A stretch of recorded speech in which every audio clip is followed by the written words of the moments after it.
झारखंड सरकार ने मुख्यमंत्री महिला सम्मान योजना की लाभुक महिलाओं के लिए बड़ी राहत का ऐलान किया है।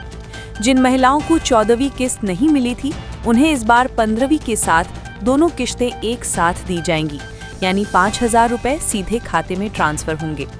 12 जिलों में ये भुगतान शुरू हो चुका है, जबकि बाकी जिलों में 20 से 25 अक्टूबर के बीच राशि भेजी जाएगी। सरकार का कहना है कि उद्देश्य ये सुनिश्चित करना है कि हर पात्र महिला को त्योहारों से पहले आर्थिक सुरक्षा और सम्मान मिले। झारखंड के पूर्व मुख्यमंत्री और नेता प्रतिपक्ष बाबूलाल मरांडी ने राज्य के वरिष्ठ अधिकारियों पर गंभीर आरोप लगाए हैं। उन्होंने कहा कि कई अफसरों के पास 7-8 मोबाइल फोन हैं, जिनमें से कुछ सेटिंग गेटिंग और धंधे के लिए उपयोग किए जाते हैं। मरांडी ने ट्वीट कर बताया कि बोकारो जिले के डीसी, एसपी और एसडीओ से सरकारी व निजी नंबर पर संपर्क करने की कोशिश की, लेकिन सभी नंबर स्विच ऑफ मिले। उन्होंने कहा कि दिन में 11 बजे अधिकारी संपर्क से बाहर रहें, ये सरकार की लापरवाही दिखाता है। मरांडी ने हेमंत सोरेन से ऐसे अधिकारियों के खिलाफ कार्रवाई की मांग की है। रांची नगर निगम ने शहर को अतिक्रमण मुक्त और स्वच्छ बनाने के लिए युद्ध स्तर पर कार्यवाही शुरू कर दी है। प्रशासक सुशांत गौरव ने बैठक में स्पष्ट कहा कि अब किसी भी तरह के अवैध कब्जे को बर्दाश्त नहीं किया जाएगा। सभी दुकानदारों को 2 डस्टबिन रखना अनिवार्य किया गया है। उल्लंघन करने पर कार्रवाई होगी।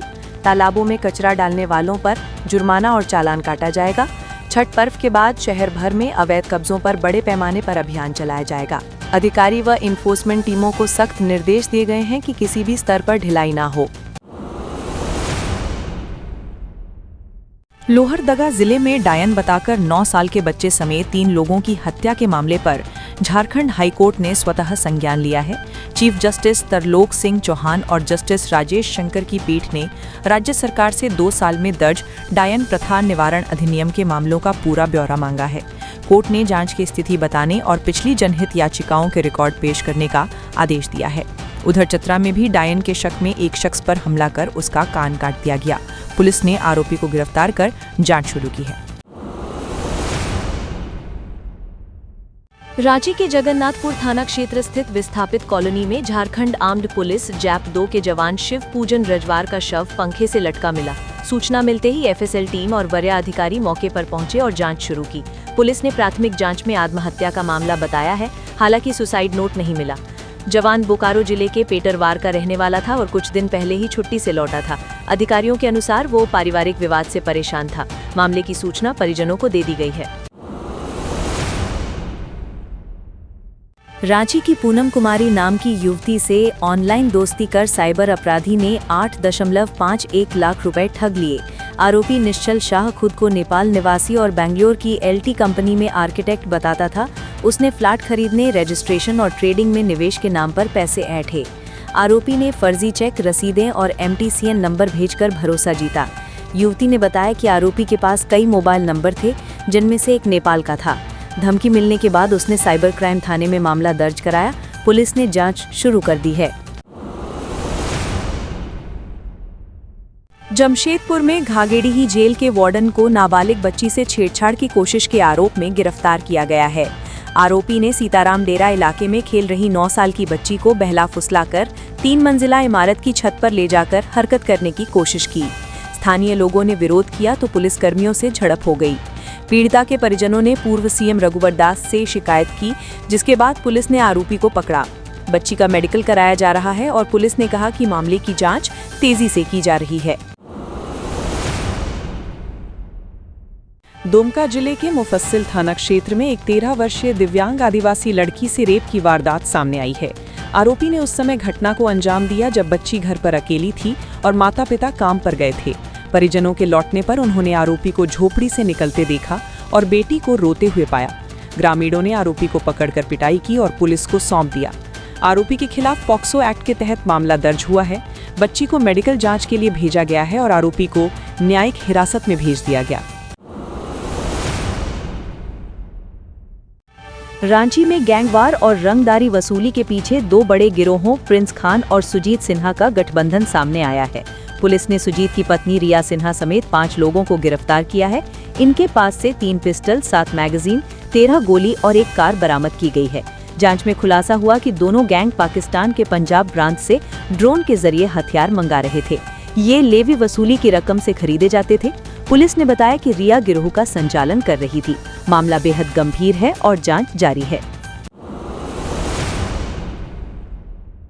रांची में इन दिनों चिकन पॉक्स के मामले तेजी से बढ़ रहे हैं, खासकर रिम्स के आसपास के इलाकों में। डॉक्टरों ने बताया कि ये बीमारी वेरिसिला जोस्टर वायरस से होती है और बच्चों में ज्यादा पाई जाती है। गर्मी और आर्द्रता इसके प्रसार को बढ़ा रही है।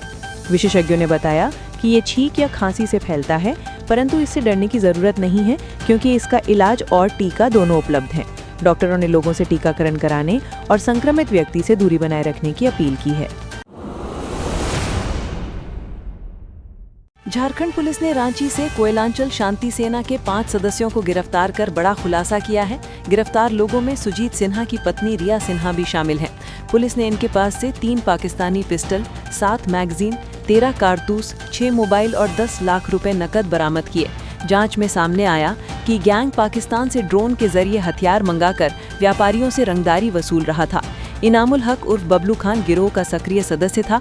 रांची पुलिस ने रिया को गिरफ्तार कर न्यायिक हिरासत में भेज दिया है।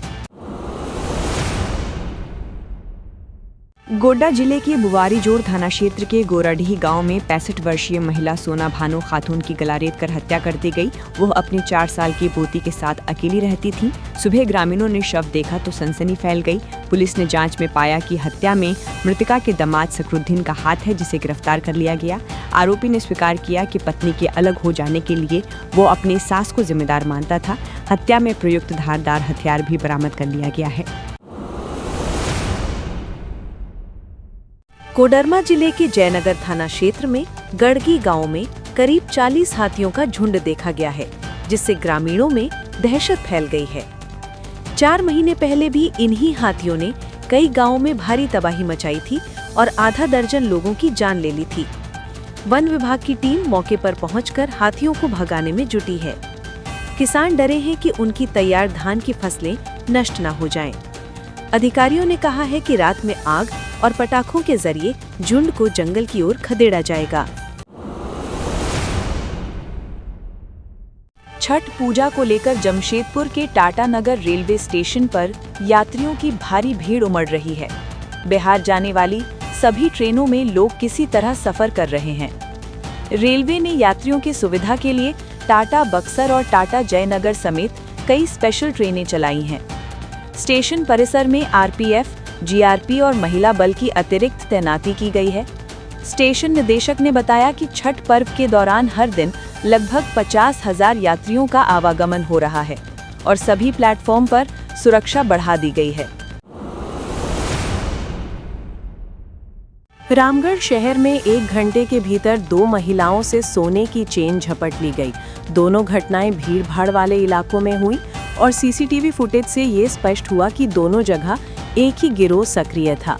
एक घटना रांची रोड बसंत विहार कॉलोनी के पास हुई, जबकि दूसरी बिजुलिया क्षेत्र में एसडीपीओ आवास के सामने। पीड़ित महिलाओं ने बताया कि बाइक सवार युवक उनका पीछा कर रहे थे। पुलिस ने कहा कि हुलिया और बाइक नंबर की पहचान कर ली गई है और आरोपियों की तलाश जारी है। अफीम की खेती पर रोक लगाने के लिए पलामू पुलिस ने एक विशेष अभियान शुरू किया है। पुलिस अफीम उगाने वाले और इससे जुड़े रहे लोगों के घर जाकर उनकी मौजूदा स्थिति की जानकारी जुटा रही है। 2017 से अब तक 450 से अधिक लोगों पर एफआईआर दर्ज की गई है, जिनमें सबसे अधिक मामले मनातू और पांकी के हैं। अधिकारी ग्रामीणों को वैकल्पिक खेती अपनाने की सलाह दे रहे हैं। नवंबर से शुरू होने वाले सीजन से पहले ये प्री कल्टीवेशन ड्राइव अफीम नेटवर्क को तोड़ने की दिशा में बड़ा कदम माना जा रहा है। ग्रेटर नोएडा में हुए सड़क हादसे में पलामू के सीआरपीएफ जवान वीरेंद्र कुमार शुक्ला की मौत हो गई। वो जम्मू कश्मीर से छुट्टी लेकर पत्नी के इलाज के लिए अपने घर लौट रहे थे। दिल्ली से पलामू जाते समय उनकी कार दुर्घटनाग्रस्त हो गई। घटना की जानकारी मिलते ही सीआरपीएफ अधिकारियों ने मौके पर पहुंचकर शव को कब्जे में लिया।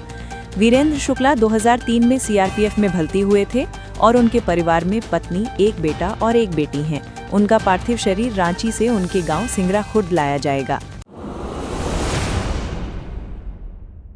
बिहार में महागठबंधन के नए समीकरणों के बीच झारखंड में भी राजनीतिक अटकलें तेज हैं, लेकिन वित्त मंत्री राधाकृष्ण किशोर ने कहा है कि झारखंड महागठबंधन में सब कुछ ठीक है। उन्होंने कहा कि मुख्यमंत्री हेमंत सोरेन परिपक्व नेता हैं और किसी तरह का मतभेद नहीं है। राजद की उपाध्यक्ष अनीता यादव ने भी कहा कि गठबंधन की समीक्षा का स्वागत है, लेकिन भाषा संयमित होनी चाहिए। यह बयान मंत्री सुदिव्य कुमार सोनू के हालिया बयानों के बाद आया है, जिन्होंने गठबंधन के अंदर असंतोष जताया था। हजारीबाग के चौपारण प्रखंड के बहेरा गांव में 12 वर्षीय राखी कुमारी की शिवाला चेक डैम में डूबने से मौत हो गई। बच्ची कपड़े धो रही थी, तभी पैर फिसलकर गहरे पानी में चली गई। गोताखोरों की टीम ने 1.5 घंटे की मशक्कत के बाद शव को बाहर निकाला।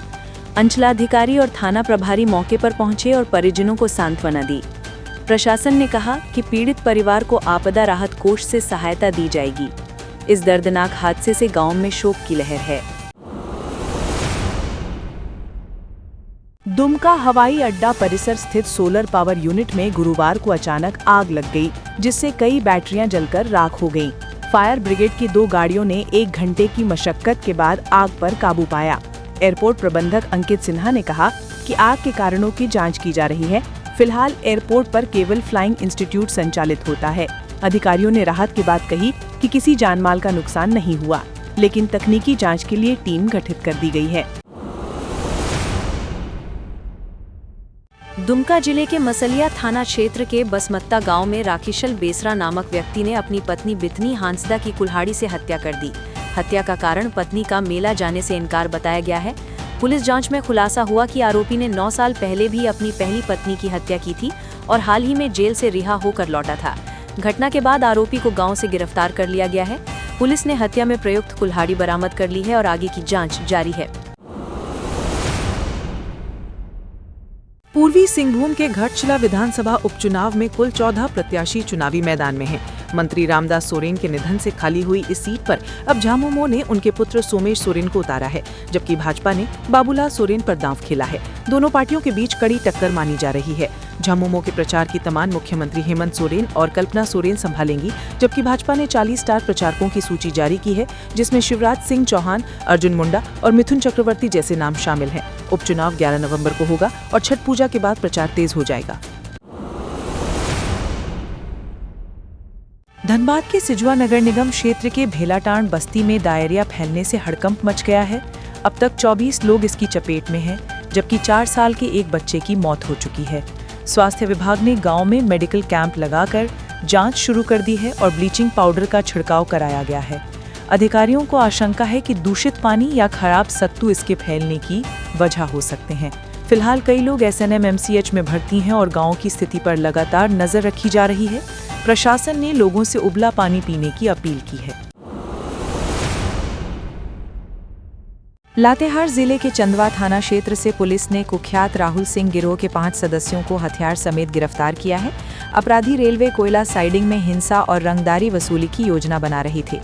पुलिस ने गुप्त सूचना के आधार पर छापेमारी की और मौके से 2 देसी पिस्तौल व 5 गोलियां बरामद की। गिरफ्तार अपराधी रांची और गुमला जिले के रहने वाले हैं। SP कुमार गौरव ने कहा कि ये कार्रवाई संगठित अपराध पर सख्त पुलिसिया अभियान का हिस्सा है। पुलिस अब गिरोह के बाकी सदस्यों की तलाश में जुटी है। धालभूमगढ़ प्रखंड में सागवान और साल के पेड़ों की अवैध कटाई पर भाजपा नेता और पूर्व मुख्यमंत्री चंपाई सोरेन में गंभीर चिंता जताई है। उन्होंने कहा कि ये जंगल राज्य की अमूल्य प्राकृतिक संपत्ति हैं और इनकी लूट वन विभाग की नाकामी को दर्शाती है। ग्रामीणों ने बताया कि रात में लकड़ी माफिया खुलेआम पेड़ काट रहे हैं और विभाग के अधिकारी कोई कार्रवाई नहीं कर रहे। चंपाई सोरेन ने कहा कि ये केवल पर्यावरण नहीं बल्कि स्थानीय लोगों की आजीविका का सवाल है। उन्होंने जिला प्रशासन से तुरंत जांच और कार्रवाई की मांग की है। पश्चिमी सिंहभूम जिले के मनोहरपुर थाना क्षेत्र के रेंगलबेड़ा गांव में एक युवक ने अपने बड़े भाई की पत्थर से कूचकर हत्या कर दी। दोनों के बीच सोहराय पर्व के दौरान किसी बात पर विवाद हुआ था, जो मारपीट में बदल गया। छोटे भाई अनीश ने गुस्से में बड़े भाई आशीष की गर्दन पर पत्थर से वार कर उसकी जान ले ली। हत्या के बाद आरोपी फरार हो गया। पुलिस ने शव को पोस्टमार्टम के लिए भेजा है और आरोपी की तलाश में सघन छापेमारी कर रही है। इस घटना से गांव में मातम छाया हुआ है। साहिबगंज जिले के बरहेट थाना क्षेत्र में एक 20 वर्षीय आदिवासी युवती की दुष्कर्म के बाद हत्या कर दी गई। उसका शव एक पुरानी स्कूल भवन से बरामद हुआ है। परिजनों ने बताया कि युवती रविवार को रिश्तेदार के घर जाने की बात कहकर निकली थी, लेकिन वापस नहीं लौटी। अगले दिन उसका शव बरामद हुआ। शरीर पर चोट और कपड़े अस्त व्यस्त पाए गए। पुलिस ने अज्ञात आरोपियों के खिलाफ केस दर्ज किया है। परिजनों ने हत्या और दुष्कर्म की आशंका जताई है। उम्र को लेकर भी विरोधाभास सामने आया है, जिसकी जांच जारी है। हजारीबाग पुलिस ने अवैध नशा कारोबार के खिलाफ अभियान के तहत बड़ी कार्रवाई करते हुए 2.7 किलो अफीम के साथ 4 तस्करों को गिरफ्तार किया है। ये सभी चतरा और पंजाब के रहने वाले हैं और अफीम को लुधियाना ले जाने की योजना बना रहे थे। पुलिस ने मौके से 1 ट्रक, 3 बाइक और 4 मोबाइल बरामद किए हैं। एसपी ने कहा कि जिले में नशे के कारोबार को जड़ से खत्म करने के लिए लगातार सघन अभियान जारी रहेगा। गिरफ्तार आरोपियों पर एनडीपीएस एक्ट के तहत मामला दर्ज किया गया है। हजारीबाग के गोला रोड स्थित एसबीआई एटीएम में ठगों ने चालाकी से मशीन में गोंद लगाकर ग्राहक का कार्ड फंसा दिया और उसका पिन नंबर हासिल कर लिया। इसके बाद ठगों ने 50,000 रुपए निकाल लिए। पीड़ित शशिकांत सिन्हा ने पुलिस में शिकायत दर्ज कराई है। ठगों ने खुद को बैंक अधिकारी बताकर फोन पर झांसा दिया और बाहर खड़े साथी ने पिन देख लिया। पुलिस ने चेतावनी दी है कि एटीएम में दिक्कत आने पर किसी अज्ञात नंबर पर कॉल ना करे और सीधे बैंक शाखा से संपर्क करे। मामला साइबर थाना में दर्ज हुआ है। Congress social media coordinator Beauty Mandal ने झारखंड के किसानों के लिए पीएम किसान सम्मान निधि की किस्तें लंबित होने पर चिंता जताई है। उन्होंने कहा कि पाकुड़, देवघर, जामताड़ा और लोहरदगा जिलों में स्टेट अप्रूवल महीनों से पेंडिंग है, जिससे किसान आर्थिक संकट में हैं। ब्यूटी मंडल ने मुख्यमंत्री हेमंत सोरेन और कृषि विभाग से तुरंत मंजूरी जारी करने की मांग की। उन्होंने कहा कि किसानों को उनका हक समय पर मिले, इसके लिए राज्य सरकार को प्राथमिकता से कदम उठाना चाहिए। आप देख रहे हैं झारखंड तक 24, आपका अपना चैनल।